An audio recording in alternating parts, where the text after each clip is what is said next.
All right, let's begin the event. So, I had a couple of slides. Here's the Wi-Fi, if you want to scan it.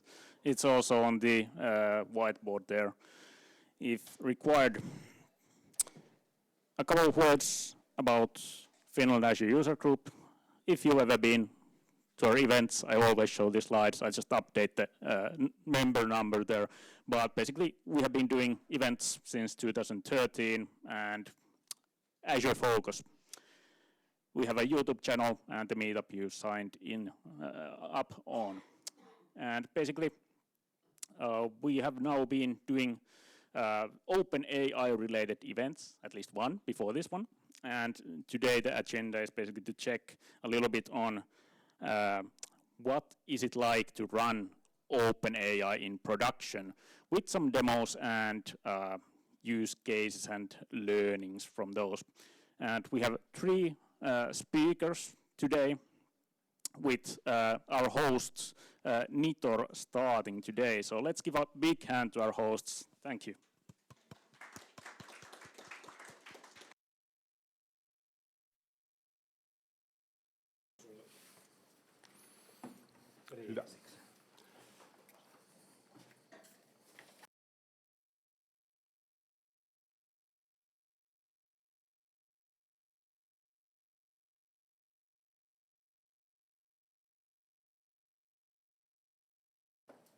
Hello, while Tom is setting up the slides, quick introduction of myself.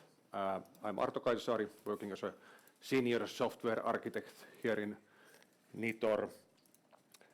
And just a quick intro of Nitor for those people who might not know what Nitor is. Just a couple of slides. Nitor is a mainly software consultant company. I chose this slide from our official deck because this is one of our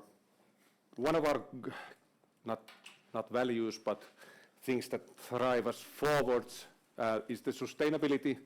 And with sustainability, I mean that, of course, ecological sustainability is important for us, but even before that, and we've always aimed that our work should be sustainable in every way, which means good work-life balance. We don't work late or do that. We don't crunch into deadlines. We try to work together with our clients in a way that doesn't stress you out.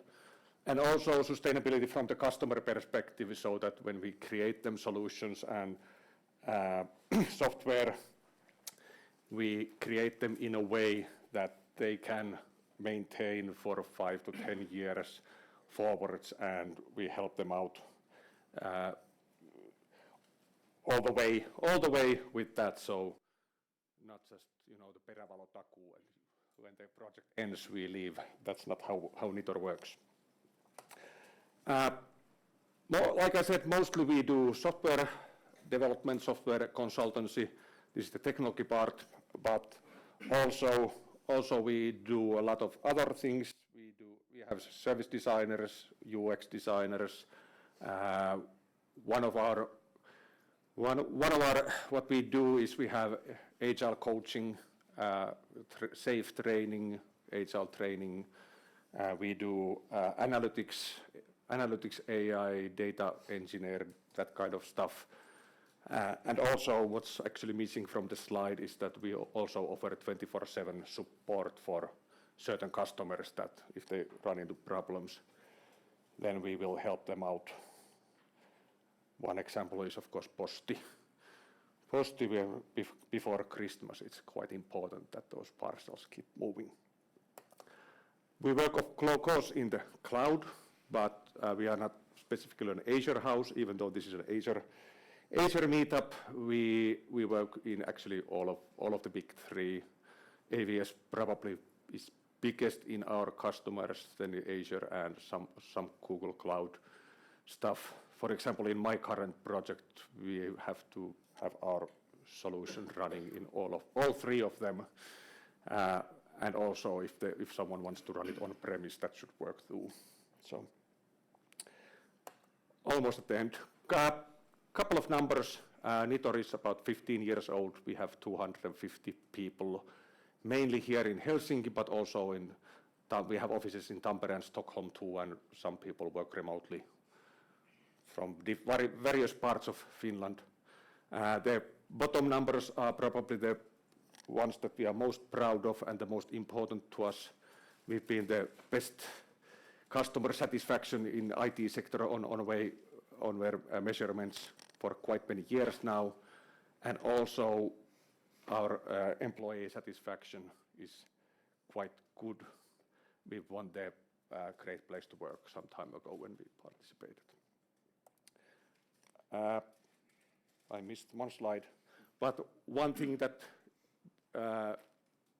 regarding these last two numbers is that even though Nitor has grown during the 15 years quite a lot, we've still managed to maintain the customer satisfaction at top notch, and that's actually what's important to us. Some of our customers, we work mostly in the main big ones, and also some smaller ones here in Finland and also in Sweden. But that's it for Nitor presentation. If you have any questions about Nitor, then feel free to tag me or anyone wearing a Nitor shirt and ask any questions about Nitor if you want to.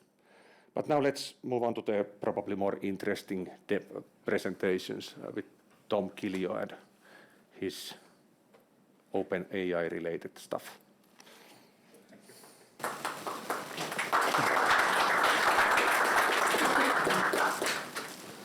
All right, thank you, Arto. I'm not wearing a Nitor shirt, so don't ask me about Nitor. So let's change up.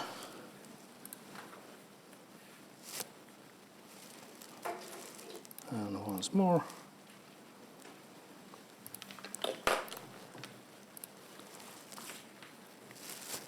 All right, looks better.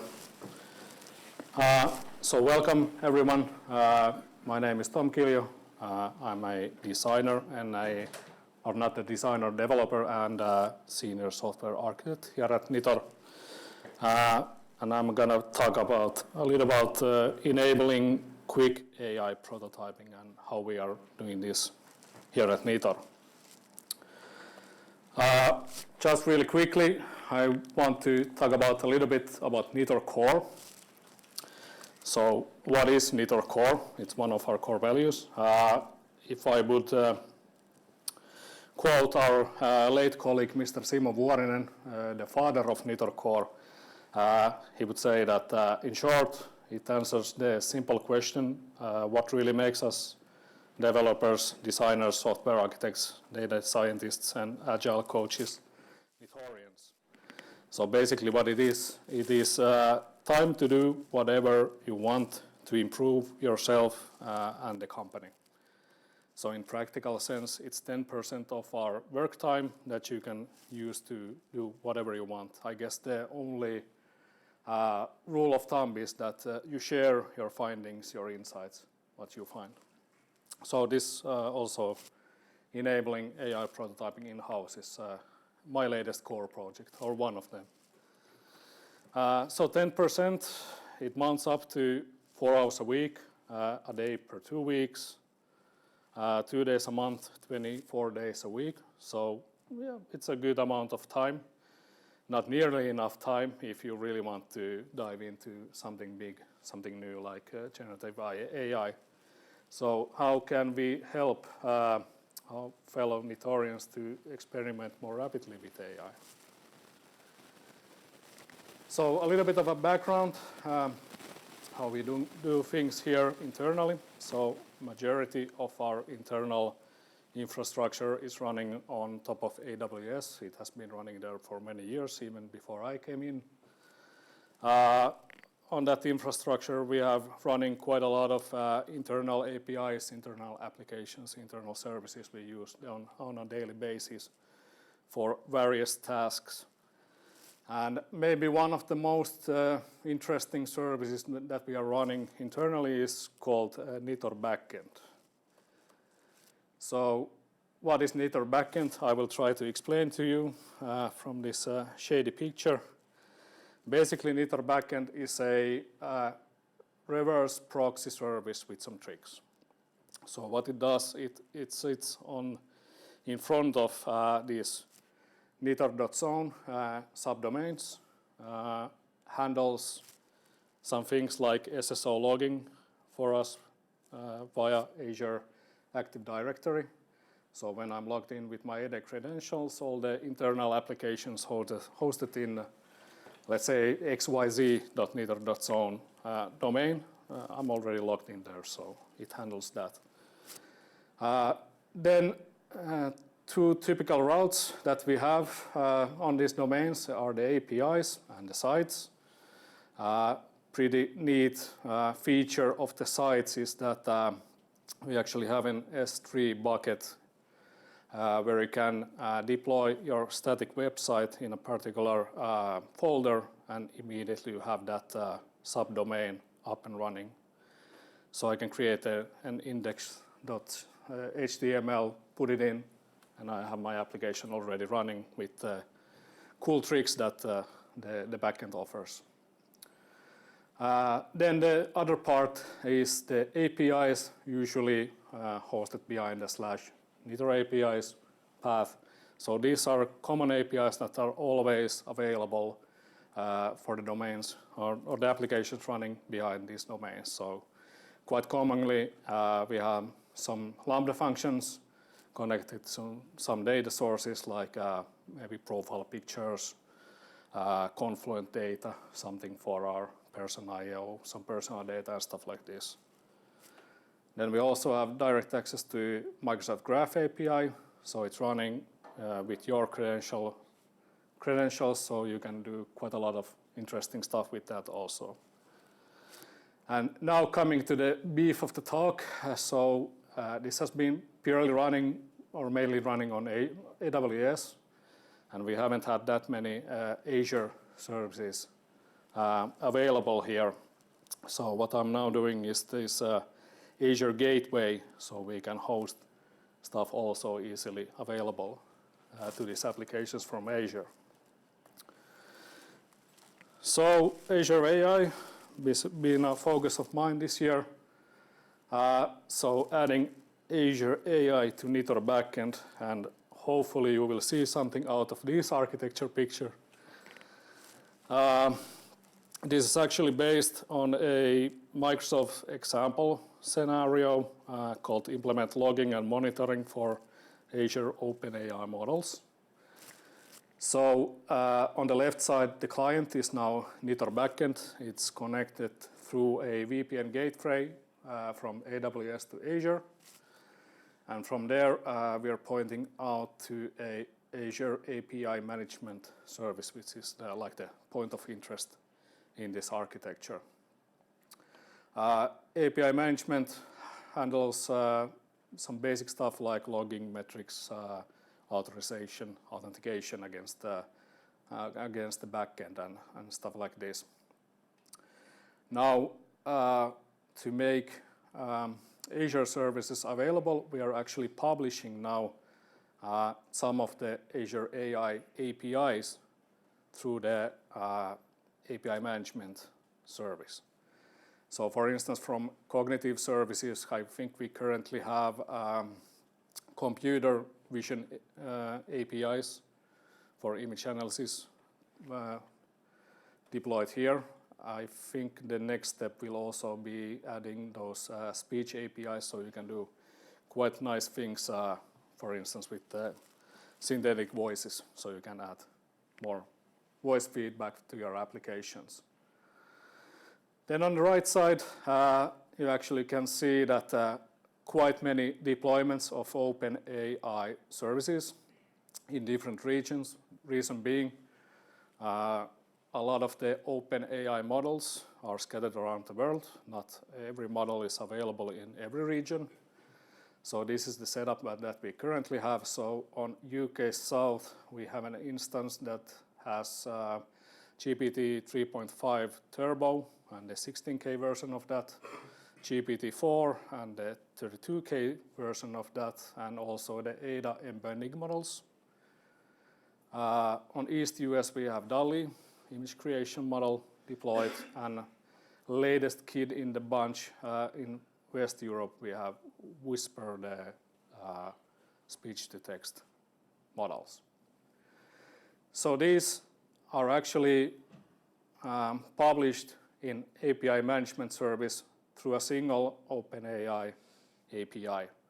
So the user doesn't have to care where the models are deployed. They don't have to care anything related to Azure internals. They just use the Nitor backend API.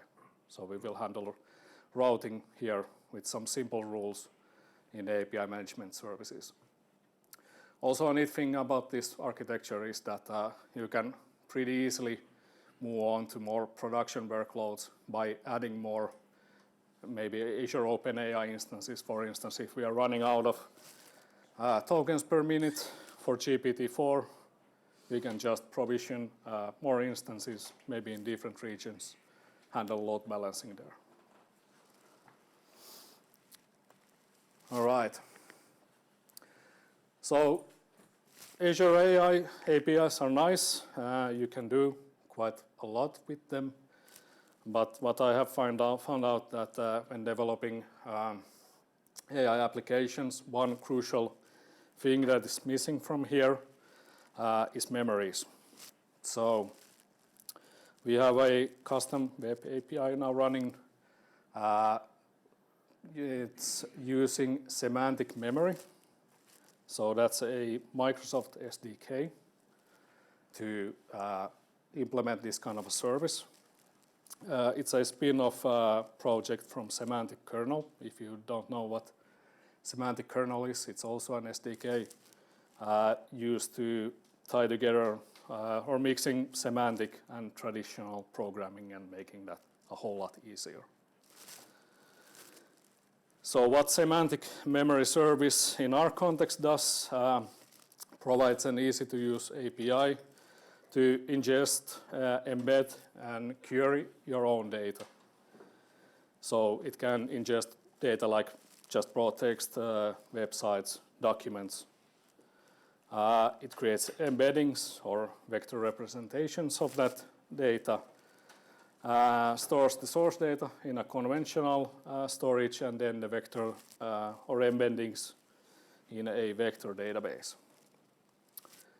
So jamming that into the architecture, getting a little bit packed. So this blue box here on the bottom. So we are practically running two app services here.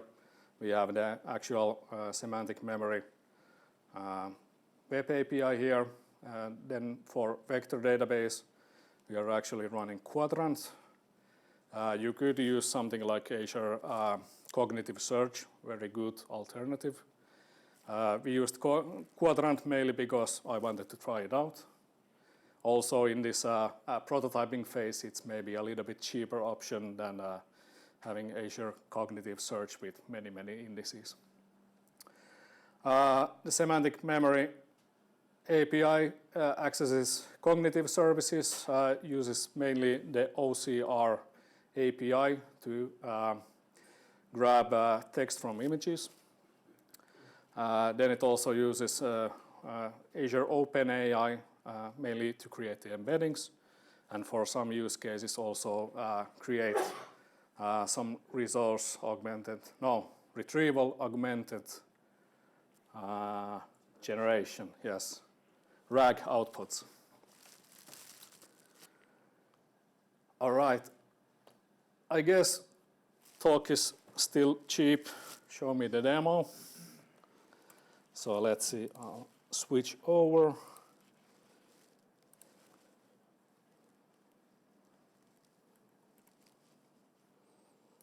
Let's duplicate that. All right, everyone can see here, at least in the classroom. Can make it a little bit better. It will get a little bit hazy. So this is hopscotch. It's an open source API tool, much like Postman or can't remember any other alternatives. Well, Insomnia is one. The nice thing is that it runs on the browser. You have to host it yourself. But the nice thing with Nitor backend is that we are now actually hosting it in our nitor.zone subdomain. So I'm actually now logged in with my SSO credentials, and I already have access to these cool Azure APIs just from the browser. So we have a collection here. We have the OpenAI APIs. Yeah, the computer vision. Okay, that's a big one. So OpenAI, we have chat completions, embeddings, image generation, speech to text here. So I can just try it out if I have any. You're helpful. Well, this is a copy-pasted straight from Azure documentation. Nice. So I can try it out straight from here. This is actually using the GPT 3.5 Turbo deployment, so it's going now to UK South. I get a successful response from Azure OpenAI here. Then the maybe more interesting part, semantic memory. So our custom API created with the semantic memory SDK. Can just check out if I'm gonna have a demo effect. No, my status is good, it's up and running. We have the upload file, the upload text, and the upload web page endpoints here. So I'm gonna try upload the Meetup page for FAUG. So it looks like this. Not a whole lot of data here, but let's see what happens. So I will send this request in. At least it says it has started the processing of it. So if we check out the upload status, what's happening in the background, this response actually tells you a little bit what's happening here.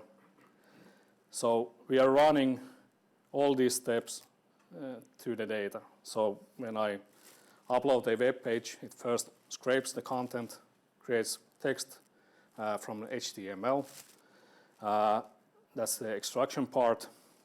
Then we partition our data, create chunks, because it's all usually better to have chunking, and the context window is also so small that with larger documents it's impossible to jam that everything in one request. We create embeddings, we save the embeddings, we also create a summary of the content, create embeddings for that, and also save those embeddings. So these are like the basic steps that the SDK does. This can also be customized to any need that you might have.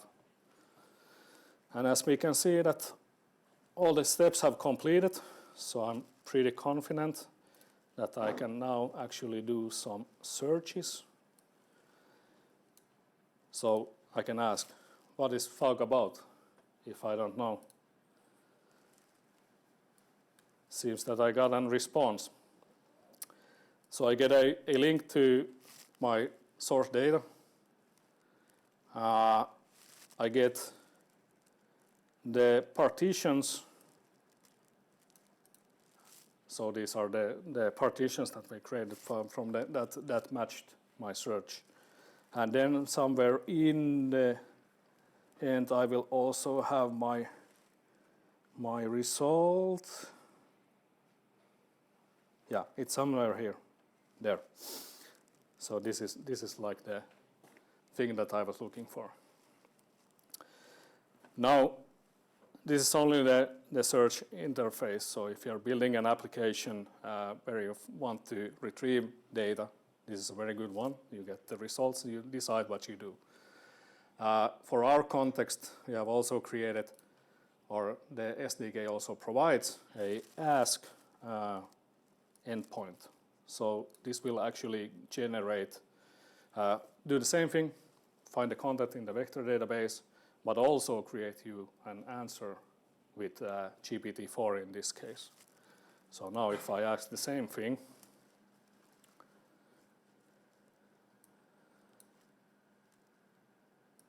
I get a little bit more formatted answer for this. All right.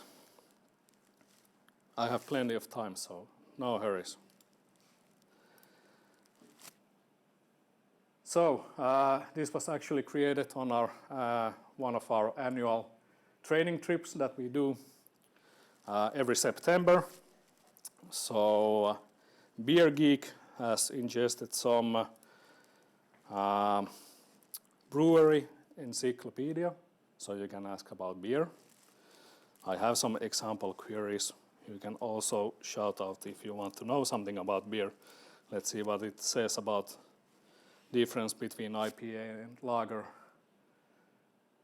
So this is now utilizing the ask endpoint, so you will always get that nice formatted answer pretty easily if you want to just play around and test your data. You don't have to code anything else. It's one API call. That's it. So very long comparison of IPA and lager. Maybe it says somewhere that lager is better than IPA, in my opinion at least. Something about Pilsner in Czech.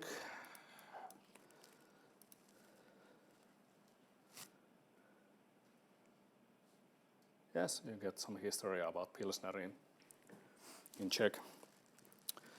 I also noticed some things that there's still some fine-tuning has to go in there. I think currently the hit score has to be something like 80% for it to actually retrieve you an answer. So if I ask about Sahti, famous Finnish drink, it gives me an answer. But if I ask, tell me about Sahti, it will just say info not found. So not perfect, but close enough.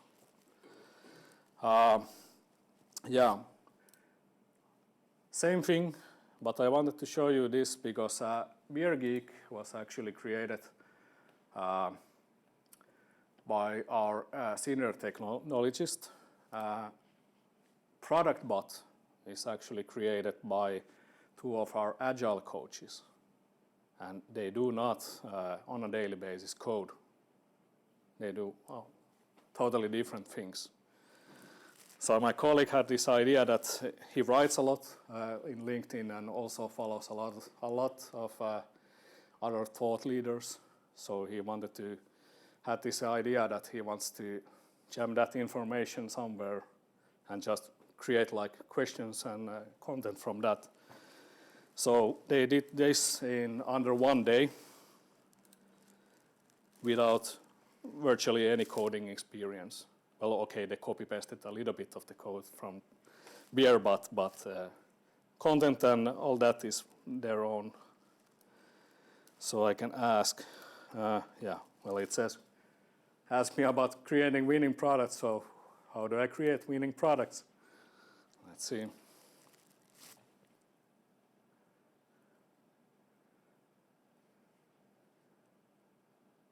All right, we get a very long list. Seems to be quite hard to create winning products. Maybe I have another. Well, you can. How to write user-centered product backlog item. I have no idea. I just make things happen, so. Okay, a very long list.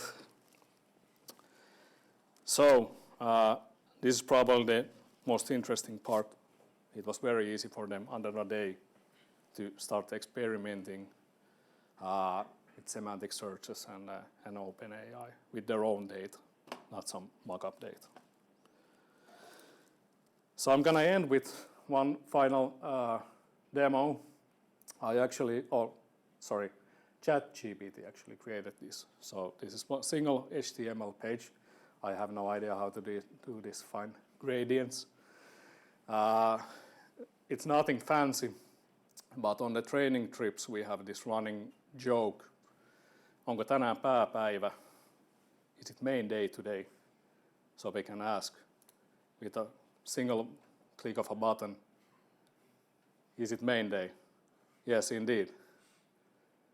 And you get some heartwarming explanation why is it main day. So this is also using GPT-4, the simple Nitor backend API. All right, thank you. I'm not sure if I have anything else, but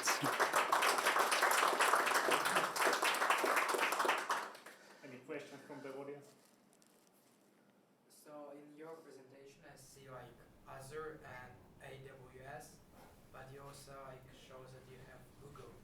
Like, what is the reason, if it's possible to say, why you're using like Google? Why it's like beneficial to use additional? it's mainly because of our customers, because we're a consulting company, and my previous customer actually had 5 clouds, 3 of the public ones and 2 their internal ones running in their own data centers. So you like Nitor, it's more based like on an AWS with some additional from Azure. Yeah, well, Or mainly, well, we work on all 3 clouds, and my own focus has been on Azure. Yeah, we do what our customers do. But my own focus point on my spare time and on my core time, I have to use a little bit of my own time also, because these things take time, but has been on Azure. All right, you can ask me all about these afterwards also. You don't have to ask you. I can ask one question, if possible. Does the user have possibility to instruct, I want to ask from your location, for example, if they're developing something, or does backend do the selection based on what's available in which location? Yeah, in our use case, so the question was that I forgot that they can't hear the questions elsewhere, but so the question was that can the user select which region to use these APIs? So in our use case, we don't have that. The backend, or actually Azure API management service is doing the picking for you. And it's handling also the routing, that because we don't have the models in one particular region, so it will handle the routing to different regions. You don't have to care. But simple enough to create that in a header information if you want. Have you used any of the content services in Azure to kind of check if somebody pastes customer data in the service, or do you have any checks for that? Yeah, so the question was that do we have any checks that customer content is based here? So this is only for like our internal development currently. The setup we haven't yet provisioned in any customer cases, but hopefully soon.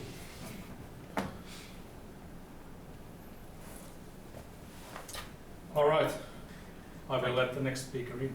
Yes. Thank you.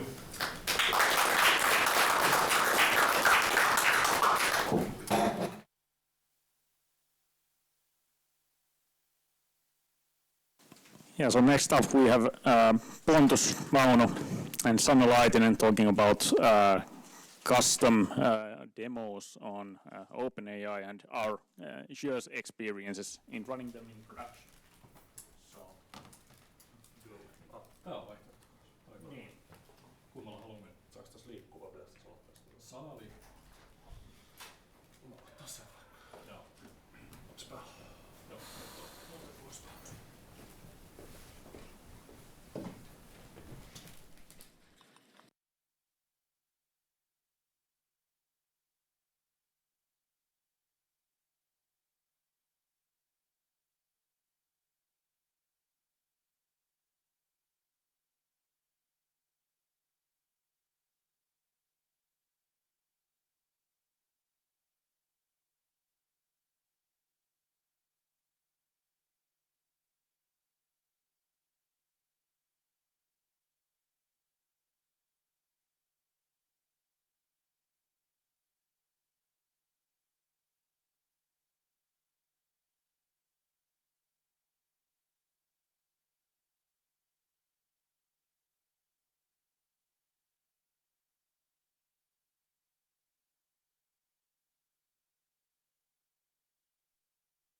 how do I know whether the mic works? Good question. You don't. I don't. Okay. They will let you know. When All right. Well, I hope someone then lets me know. Yeah, nice to see all of you here tonight. So, as mentioned, I'm Pontus from Zure. This is Sanna, and we're here to talk about OpenAI cases that we've seen and discussed, like in production or at clients, and then also like I'm just like a warm-up performer, and Sanna is doing the actual like demos and the cool stuff. So just wanted to start like, yeah, you already mentioned, but like how many of you guys have actually like, well, probably all of you have worked with OpenAI like this year, sort of maybe, or some of you at least. Like you have used the GPT models and yeah, okay. And like how many of you have like worked with like client or like production OpenAI stuff? Okay, cool. So there's a couple of people, but hopefully there's some new stuff for the rest here.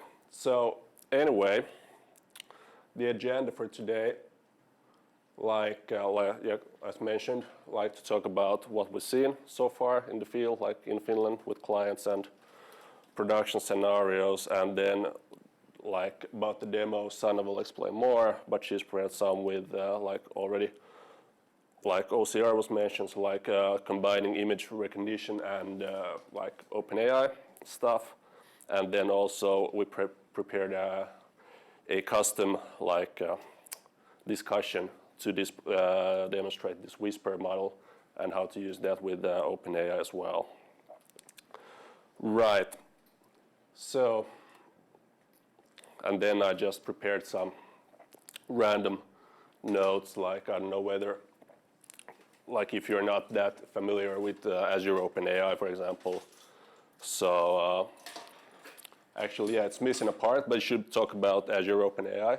So the trend I've noticed like over this year is like when OpenAI publishes something, it usually like Azure OpenAI trails by maybe if it's a like small update, maybe a couple of weeks, a month, and if it's a bigger update like a new GPT model or a Whisper model or something like that, then it's usually like a bit over a month, say like 4 to 6 weeks from the publishing that happens at OpenAI to when it's available at Azure. And what we still run a lot to like with clients is almost every time when we go somewhere and talk about the topic is that because most companies or at least most companies we talk with for one or the other reason don't invest in this sort of like Azure OpenAIs or these other private like company-wise enterprise. You could have OpenAI enterprise or the other services, but we've seen that still a lot of the clients are using like or like people are using like their own private OpenAI instances to do like their like work tasks. And then another thing, and well, if people here have done like AI development in the past, so while like as shown the like getting like an OpenAI solution running is rather trivial and not that complex, but the bigger problems come from like getting to people actually like realize how to work with them and building the process around how to use LLMs like on a process level, not like on an ad hoc you're doing your own thing level. Yeah, that's just a quick warm up.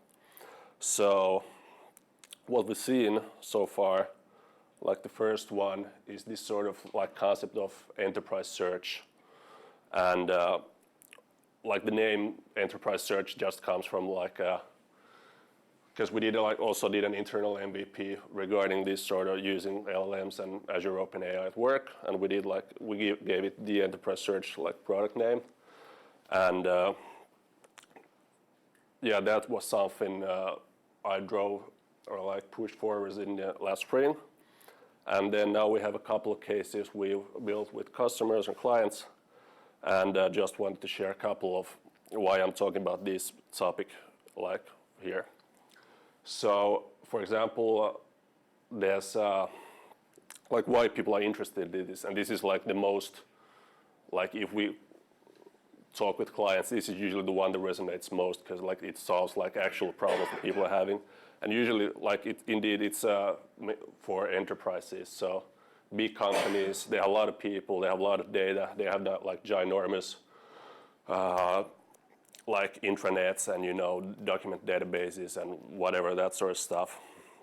So for example, one client was really happy to see this sort of, because they have, I think they have like operations in like 40, 45 countries, like a global manufacturing company. And they also have factories in, I don't know, 20, 30 countries or something like that.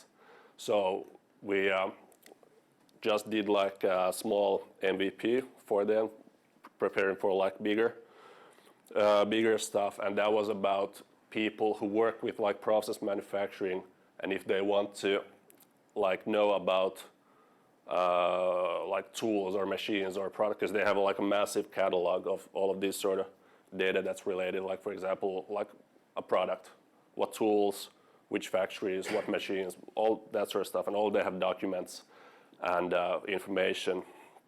So the clients were really pleased, for example, to note that their Finnish like employees that work with the, let's say in this case, like a German factory or like a German process, that they could in Finnish ask like question about, I think one example was like some factory part or whatever, like called the black belt, and using the same kind of like vectorization for these massive knowledge bases, you could just in natural Finnish language like ask what's a black belt, and then the solution is able to like dig into the like German documentation, the product documents, and it comes back to you with the document and the translation and the source. So it's rather simple stuff, but people are in enterprises seem to appreciate this sort of like making stuff easier for them, obviously.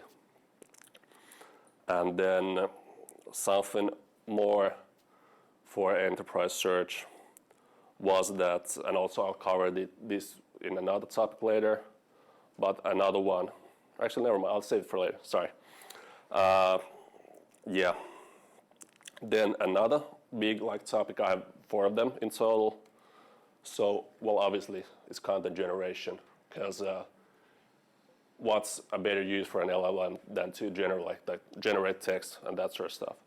So, for example, it's in the public reference. So we did a case with Alma Media, the one that publishes like Kauppalehti and Iltalehti, Etuovi and Nettiauto, and these like both like publications and journals, and then also like online marketplaces. And they work with ads, they have journalists, they write stories, and they do a lot of media stuff. And so, for example, one scenario was that, and actually Sanna has a sort of a demo approximately about the case we did, but so for example, they have a lot of journalists, who do go out and do stories and write about life and people, so that they don't want to like replace journalists, but what they want to do is, for example, to help the journalist like to get started with something, like to get an idea, to spar like almost complete text or like spar a story.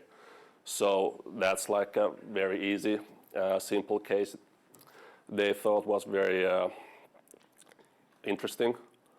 And then like other scenarios, for example, yes, Sanna will show it a bit later, but for example, because if you go to etuovi.com, there's like a lot of ads for like properties and apartments and all that sort of stuff. So we thought it might be actually cool because you have the photographs, and it's always a big hassle, like you have to write or like hire a realtor to write this sort of like selling description for the flat. So we thought that maybe we could combine like OCR of the picture of the flat, and then see whether like the LLM could be given the descriptions of the pictures and what sort of stuff would come out from that. So that's something Sanna will show in a bit. And then some other stuff. Well then, yeah, obviously, like doing the same thing but sort of in reverse. So it's like summarization and analysis of text. So, well, one obvious example is like there's a client, and it started from a mistake sort of because they sent out the questionnaire to like 17,000 people, and they had like free form like a field in the questionnaire, and they ended up with like 17,000 like open-ended answers, and well, no human is going to read through all of that and analyze it and that sort of stuff. But in this case, you could just assign the whole or give the whole mass to like an OpenAI model and have it like spit out not only like summarizations, but like ask it to sort of like label whether someone is happy or annoyed or what's like the general worry or like what they want to give positive feedback about, and then label and sort and do sort of aggregate analysis over that sort of thing. Then also one other scenario, like for example in the medical field. Well, most of you probably have visited like a doctor, or maybe someone has received treatment for something. But every time you have some interaction with like a hospital or a doctor, usually something's written down. And over the years, these like patient files tend to grow really big. And you probably read the news, and there's a lot of like trouble in the like stuff is happening like in disparate places, and data and tacit knowledge is getting lost. So one scenario we run into is like having these all of sort of, and obviously here you run into some sort of PII stuff, and security becomes paramount. But nonetheless, one thing to like speed up the work of doctors and to ease transition, for example, from one doctor or one like line of treatment to another, is like having the LLM read through your whole patient history, and then noting or highlighting for the doctor or the treatment team like your history or your like what's happened before, what treatments, what sort of like drugs you might have had, and that sort of stuff. This is cool.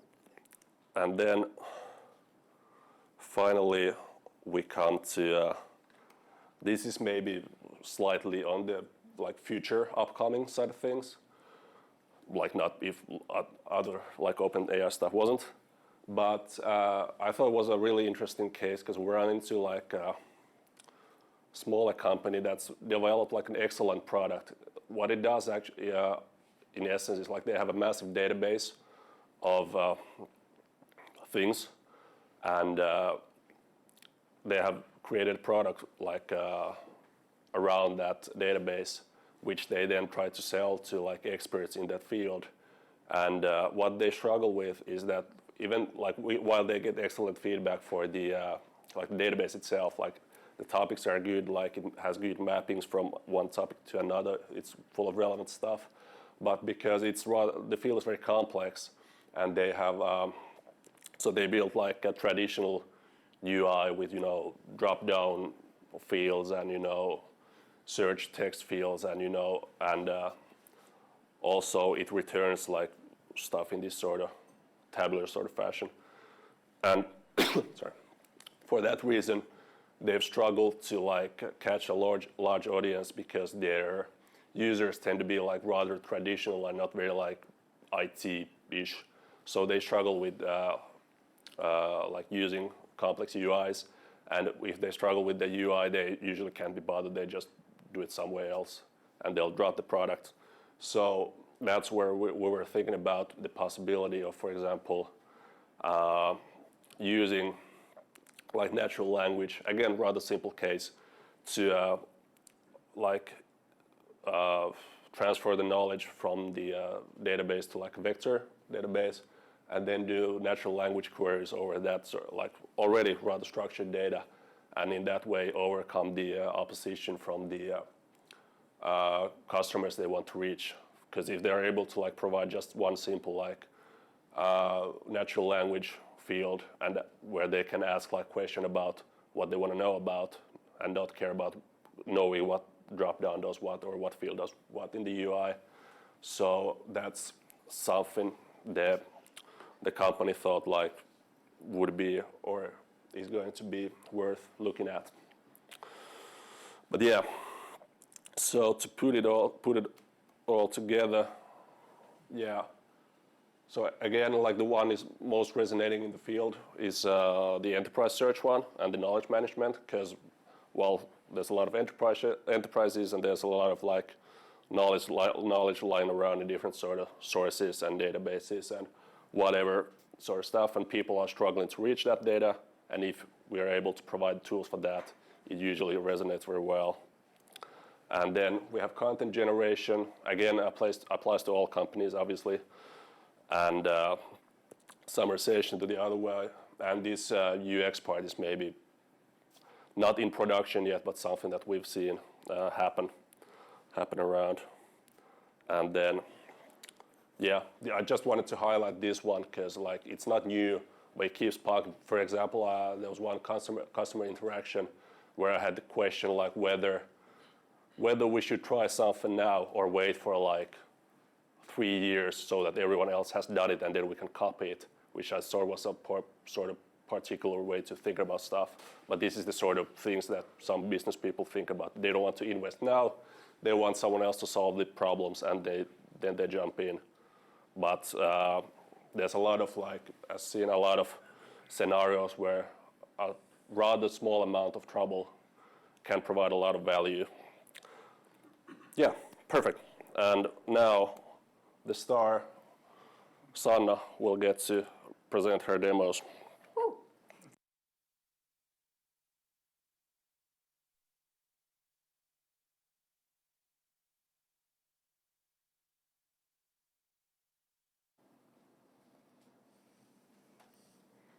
Nothing yet.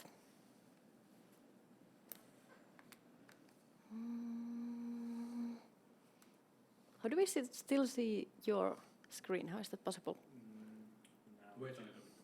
Okay, perfect. Yeah, now you can see some code. That's what all of you want, I know it. Okay, hi everyone. My name is Sanna Laitinen, and I'm a data engineer / data scientist at Zure.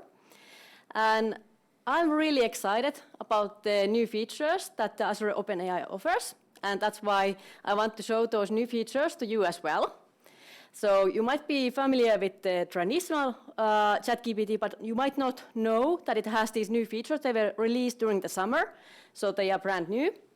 And I just wanted to show actually 3 different features here, and I hope you can hear.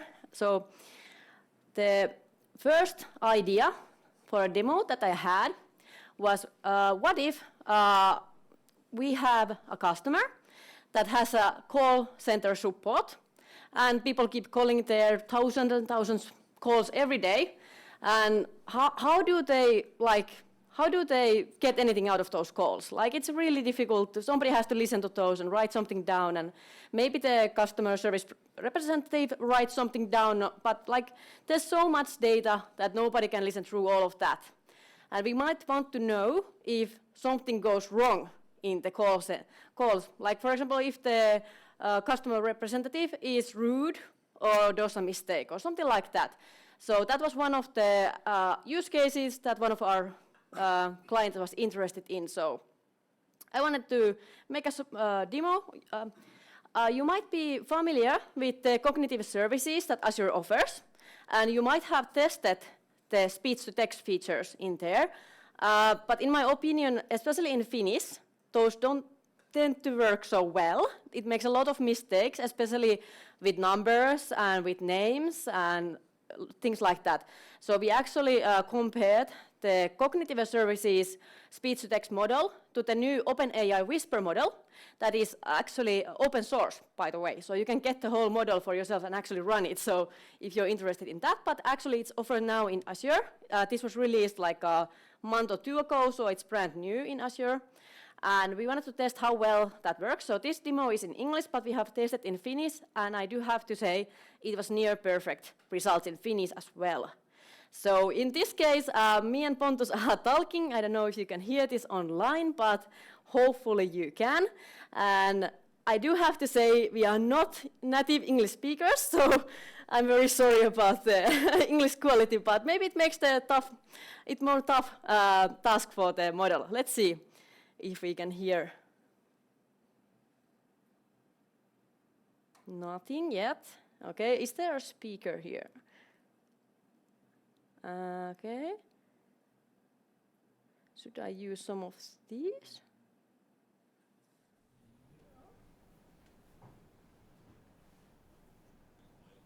This is just my computer voice.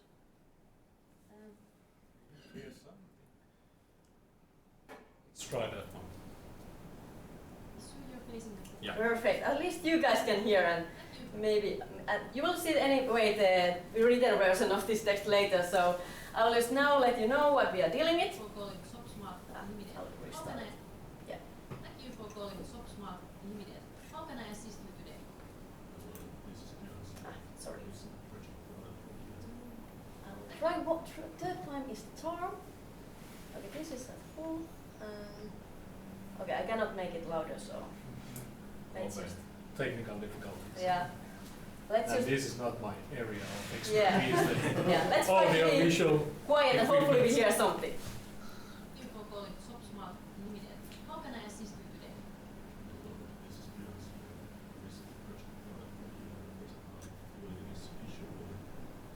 Hi John, I'm sorry to hear that. Can you please provide me with details of the project? Yeah, it's the new super blender. Thank you John. Let me just pull up your order details. I see your order here. Could you please describe the issue you're facing with the blender? Well, every time I turn down, it starts to, for some which are really such a Mario trees, but not really blender.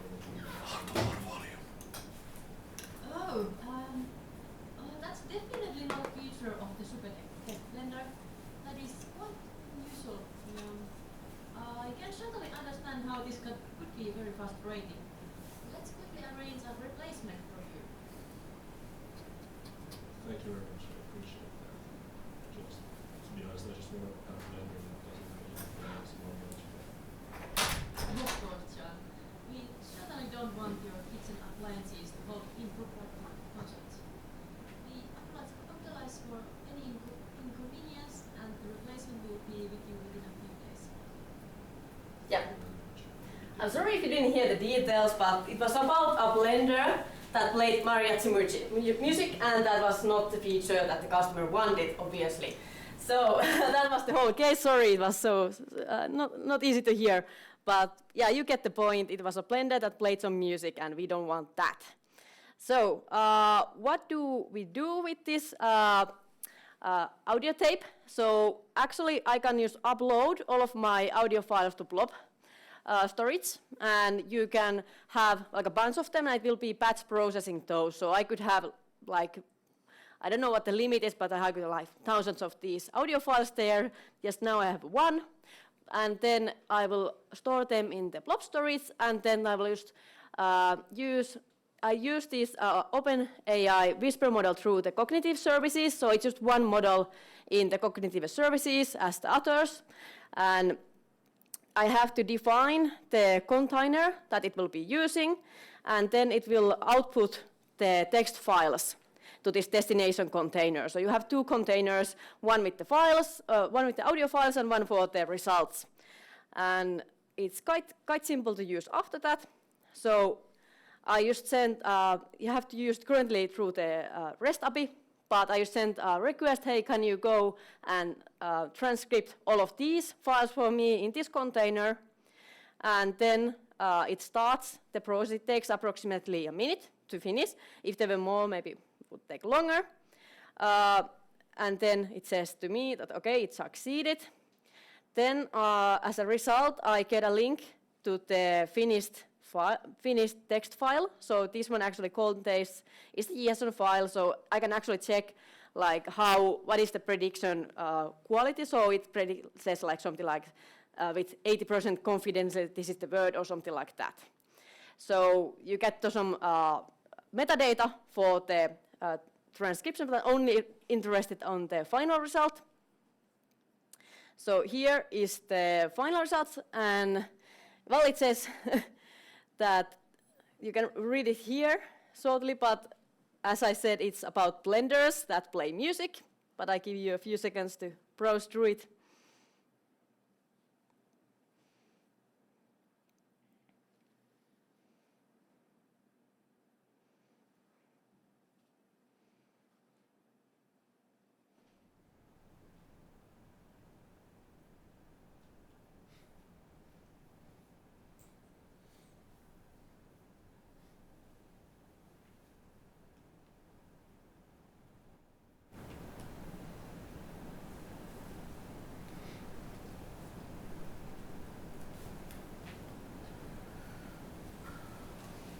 Okay, maybe you now got the point. So a few things I want to highlight here. So it makes a few mistakes, but I think it's more in the speaker than in the model. These mistakes, like at least in the Finnish, it didn't make any mistakes. So I think we were just pronouncing it a bit badly. Another thing is like the model is quite sensitive to naughty words. So as there was a naughty word between the lines, it censors it for us, so we don't have to read it. And one thing you should always notice with these OpenAI models is that they are, especially in Azure, they are very sensitive to naughty words. One example I had like a demo of people wearing helmets and safety gear, and I needed to take a picture, and the model needed to determine whether or not the person had safety gear on. But the picture had text, the test transcription of chest, and it thought that chest is a naughty word, and that's why it's like error can't do anything. So you can actually adjust in Azure how sensitive it is to naughty words. So you might want to do that if you get this issue, but I have it on the highest, so it censors all the naughty words for me. And then this is just the text transcription we get from the Whisper model, but we are actually interested on how well did the customer representative do. So we are actually interested, like we wanted to create some metadata for these audio files, so we could actually like search from the audio files based on like bad customer experiences and things like that. So I'm going to use for that purpose the GPT-4 model that you are all probably quite familiar with. And I'm just going to tell it, you're an AI assistant tasked with evaluating customer support call center calls. Determine what is the problem of the caller, the mood of the customer, service person's performance, and whether customer expectations were met. And I want the answer as a JSON object, so it's easy to save that to, for example, if you have, I don't know, MongoDB or something where you want to store all of these metadata. So I'm asking service rep performance, customer expectations, customer mood, and phone call subject. And then I make this quite simple call using this data. And one thing about the data, as you can see, it also notices the speaker. So we had demos where we had like 3 or 4 persons talking. So it actually notices quite well who is talking at the moment. So it makes it easier for the analysis. And the final result is, okay, it went great. The customer experience was great. And the customer was first frustrated at the beginning, but satisfied at the end. And then the problem was with a newly bought blender. So quite good analysis, in my opinion. This could be saved as a metadata. Yeah, this was my first demo about the Whisper model. So as I said, it works very well on Finnish as well. So if you need this type of services, I would recommend it. So it's used through the cognitive services or the OpenAI Azure service. So either way, I use the cognitive services because it has a bit more features like the speaker recognition on that side. So I actually recommend using that one rather than the OpenAI service in Azure.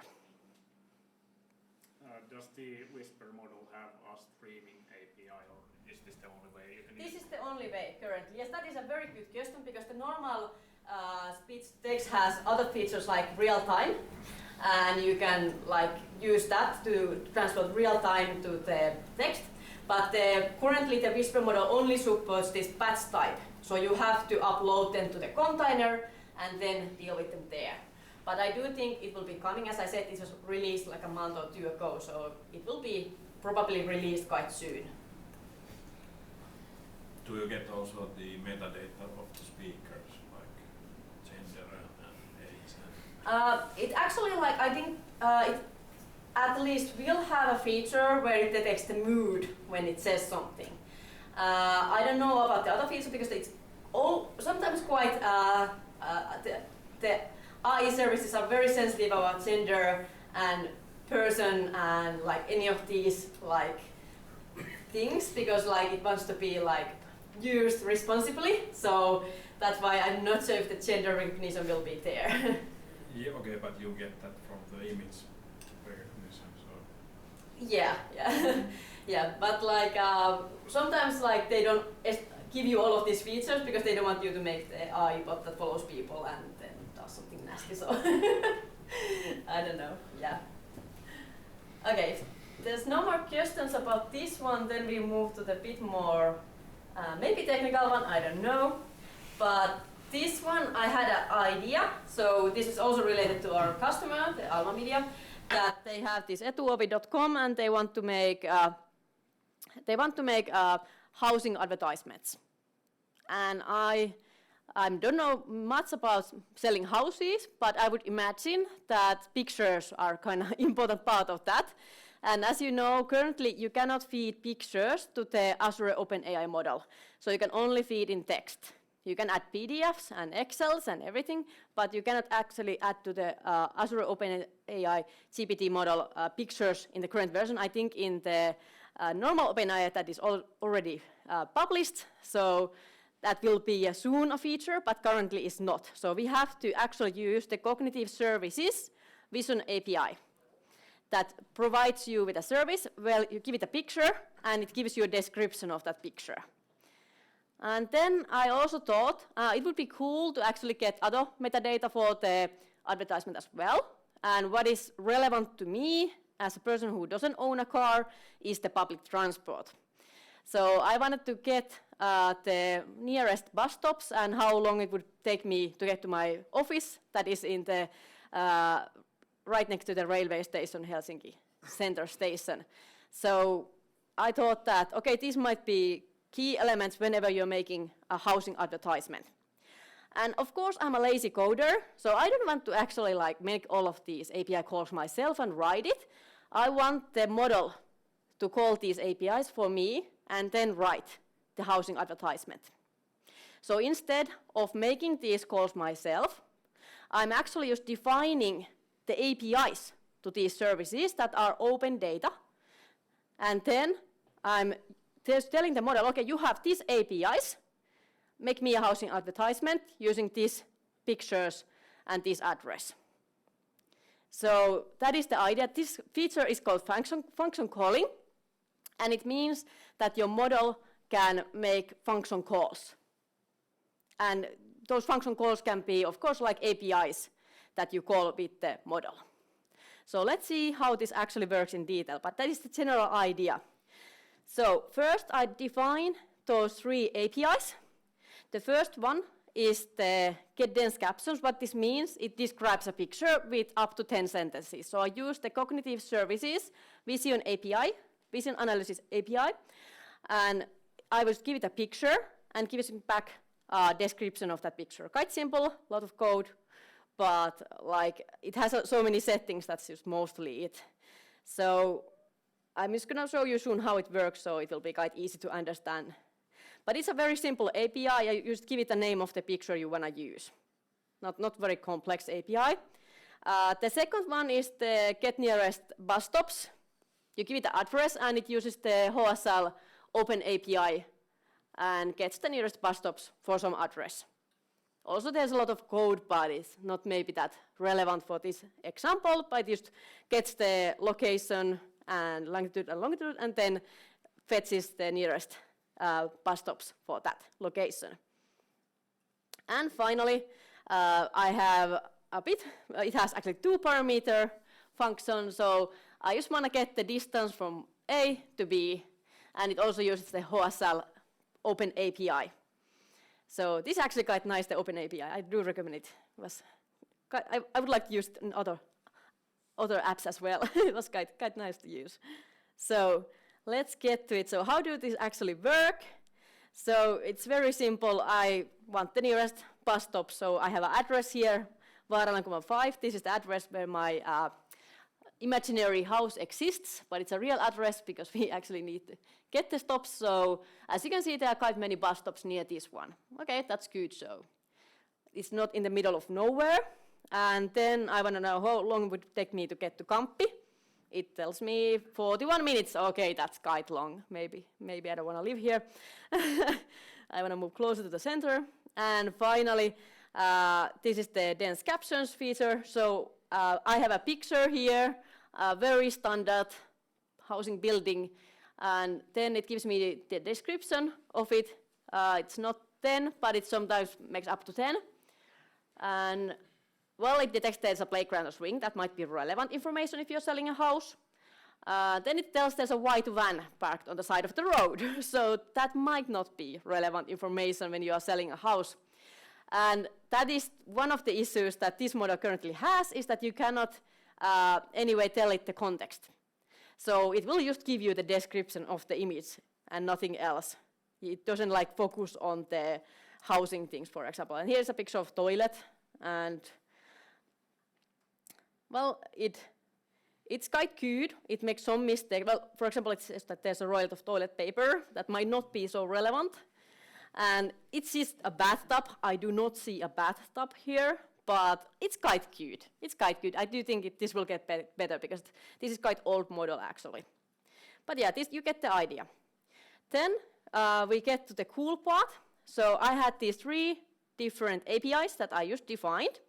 And now I'm going to tell my model, you have these 3 APIs you can use. So get dense captions, get nearest hotel stops, and get distance to location. So what information I have to give?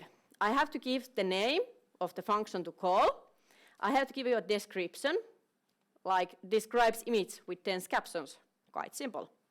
Then I have to give the parameters that it needs.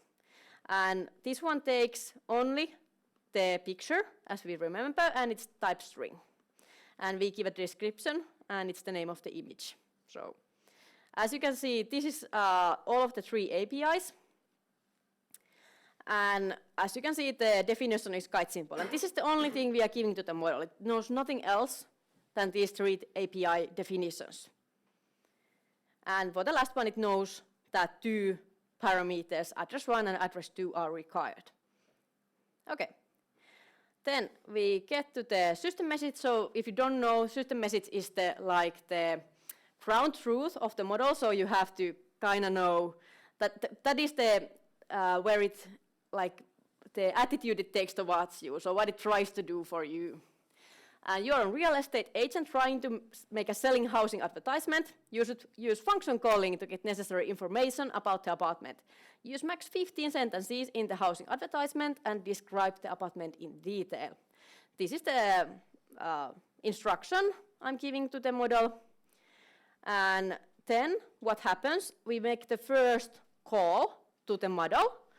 And then if the model thinks that we need to make more function calls, then we keep calling the model until it thinks it's done. So you might think this is a bit unsafe. So for example, sometimes the model returns your Python code that you could just randomly evaluate, so I do not recommend that. Here I have limited that you can only call functions that I have listed, so those 3 functions, so nothing bad shouldn't happen, hopefully. But like I just ask the model, okay, what do you want to do? It gives me, okay, call this function with these parameters, I do that. Then I ask, are we done? It says no, let's continue. Okay, make a second function call, and so forth and so forth. You will see this in action soon. But that is then. Then it says, when it's finally done, then I print the results. Okay, so here is the final instruction to the model. You should make a selling housing advertisement. Use images sample 1, sample 2, sample 3, sample 4, sample 5 to generate description of the apartment. Then get nearby bus stops for the apartment address Vaaralankoman 5. Finally, get distance from the apartment to Rautatien tori.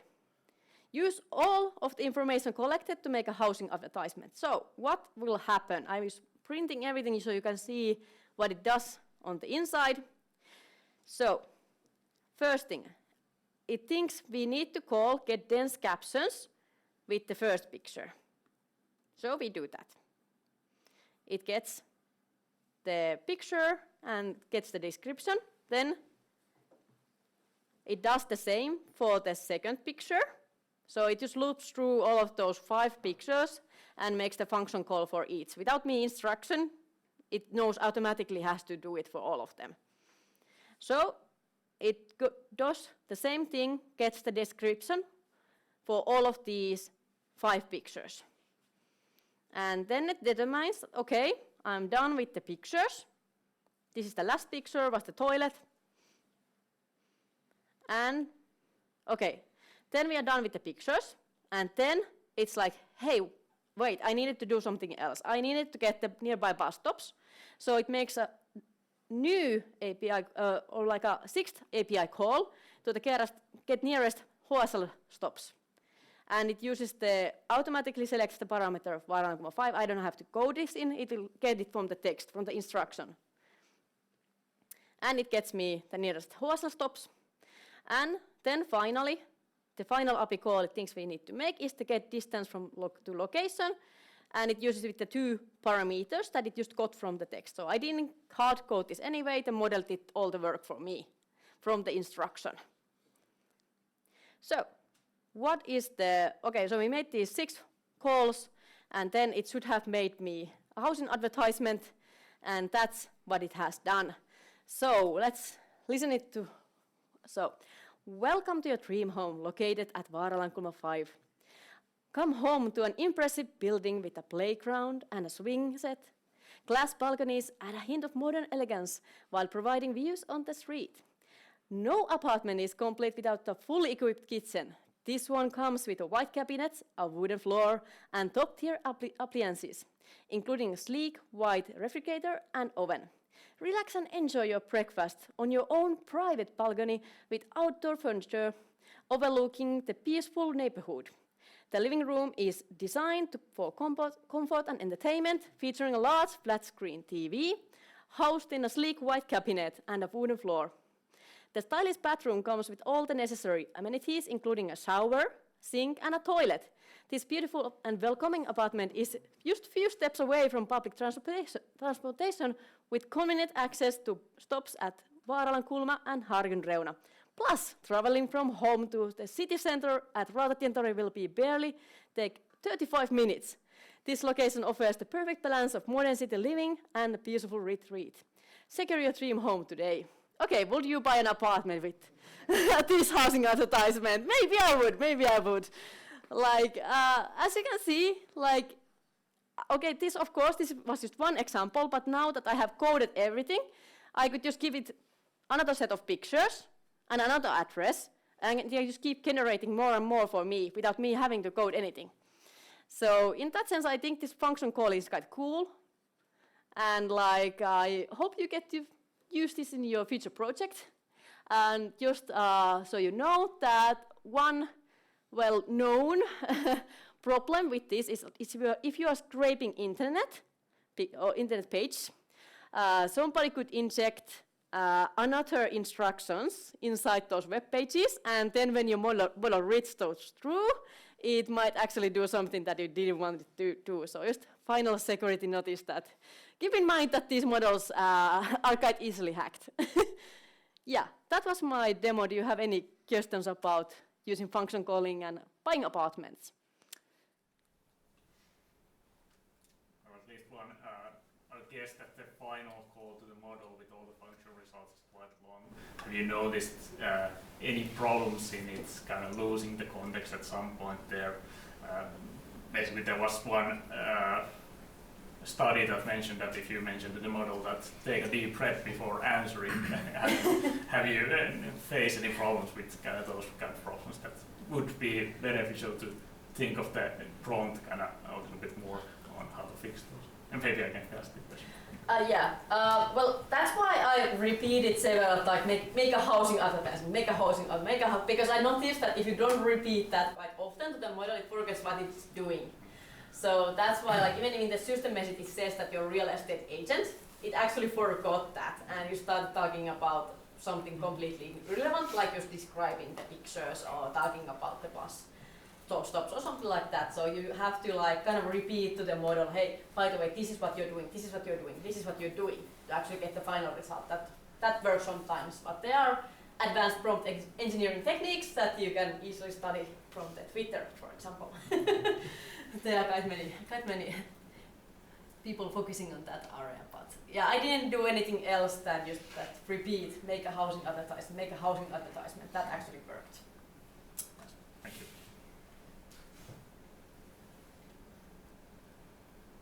Maybe more on a comment side, but I guess this is going to be a very used use case. OpenAI in Turun Seutu also has this public demo that they are creating these advertisements, so maybe we are all starting to buy houses based on AI recommendations. Yeah, maybe you can make an AI that actually decides which house you want to buy, so nobody actually has to read or write anything anymore. Yeah. Okay. So I just wonder, is it a feature of the model that it can make these API calls like to herself? Because technically, I mean, it should send this request. I'm actually making the function call myself. Some of the models can actually execute like Python code for you, for example, or other code. So I do think it's like a coming feature, but at the current state it just returns you call this function with these parameters, is what you get currently. But I do think that in the future it will just make the function call, but then, like I said, like it sometimes does very random things. Sometimes it just returns you like a Python code it wants you to execute or something like that. Or sometimes it invents the function to call and things like that. So in my opinion, it's safer this way, that you can get to like restrict the model to only functions that you know, and also like you can make some sanity checking before you actually make the function call. But yeah, it's, like I said, it returns that we should call this function with these parameters. This is what you get currently. But it doesn't make the function call itself, my code does it. But you can't ask it to generate the function. Please write me a function that calculates the distance to yeah, and then, the next edge cells. Yeah, and then I just evaluate code that I get from the model. Yes, that's wonderful. Yeah, that is perfectly good idea. You should not do that, yeah. Bit unsafe, so maybe you could do that, but like I don't recommend it. I want to ask, what do you think, how many different functions can be used in a one orchestration level? Because there is a token limit. Yeah, all of these models have a token limit, so this message is of course taking away from that token limit, but I think in the current month it's like 35,000 tokens or something like that. And if we think that the one token is max one word, then it is kind of limited if you think about it, but it's not that bad, I think. So I do think that quite big function definitions could fit here. So do you have to, every time you are asking some question, send to the model all the API descriptions and yeah, every time you ask, you send the so there is API. a limited amount of the API. Yeah, exactly.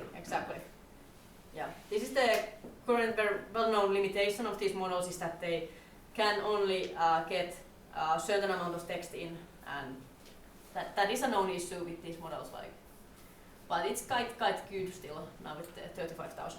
Have you tried to query SQL databases? Because I heard that it's also possible in the function calls.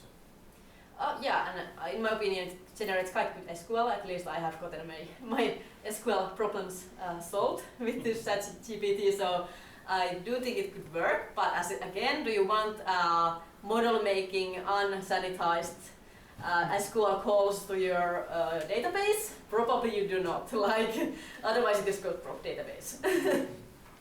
So again, I would I would use some caution with these, not maybe automate everything, but automate something.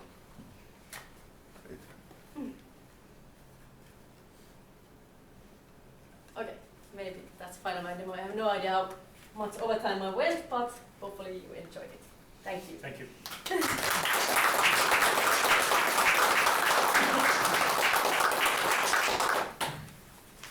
All right. Next up, we have a 30-minute break here, so let's get some food, and then we will continue with our last presentation. Miten meni?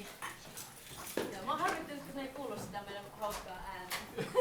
Se oli niin hyvä! Pahoillani, mulla ei ollut mitään hajua, mitä mä sanoin. No ei se mitään, ehkä olisi kyllä etukäteen kysyä. Siinä on teksti sitten. Niin, joo. Eikö mulla oli tosiaan, mä sain vasta lapsen vahin nyt, kun mä kertoisin puolet tänne, niin mä en ehkä ole yhtään valmistautunut. Hyvin meni.